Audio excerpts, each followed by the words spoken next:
KFC style chicken burger বাড়িতে বসে বানাতে হলে আমার এই রেসিপিটিকে অবশ্যই ফলো করুন। চলুন শুরু করি আজকের রেসিপি। প্রথমে আমরা কিছু পরিমাণ রসুন নিয়ে নিয়েছি, লঙ্কা নিয়েছি, তার সাথে নিয়ে নেবো কিছু পরিমাণ আদা, 1 চামচ পরিমাণ জিরে। এবার একটা স্মুথ পেস্ট বানিয়ে নেবো। আগে থেকে মাংসগুলোকে দই আর লবণ দিয়ে মাখিয়ে রেখেছিলাম। এবার যে মশলাটা বানিয়েছি তার সাথে ভালো করে ম্যারিনেট করে কিছুক্ষণ রেখে দেবো।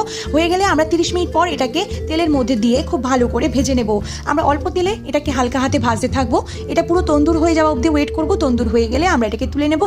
বার্গারের বানগুলোকে মাঝখান থেকে কেটে নেবো। কড়াইয়ের মধ্যে সামান্য বাটার দিয়ে এগুলোকে হালকা হাতে ছেঁকে নেবো। এগুলো লাল লাল হয়ে আসলে এটা তুলে নেবো। অন্যদিকে আমরা মিওনিজের মধ্যে অল্প পরিমাণ চিলি সস আর টমেটো সস দিয়ে বার্গার সস বানিয়ে নেবো। বার্গার সসগুলোকে বার্গারের উপর অল্প অল্প করে ছড়িয়ে দেবো। ছড়িয়ে দেওয়ার পর এখানে কেটে নিয়েছি শসা, পেঁয়াজ, টমেটো, লেটুস পাতাগুলোকে এক এক করে বার্গারের উপরে দিয়ে দিলাম। এবারে তন্দুর চিকেনগুলোকে একে একে সাজিয়ে নেবো ভালো করে। তার উপরে সাজিয়ে নেবো 2-3টে করে টমেটো। তারপর দিয়ে দেবো 2 টুকরো করে পেঁয়াজ আর 1 টুকরো করে শসা। স্লাইস দেওয়ার পর বার্গারের উপরের অংশে আমরা কিছু পরিমাণ বার্গার সস লাগিয়ে এটা দিয়ে দেবো। বাস, আমাদের বার্গার কিন্তু রেডি। কেমন হলো অবশ্যই জানাতে ভুলবেন না। Thanks for watching. টাটা।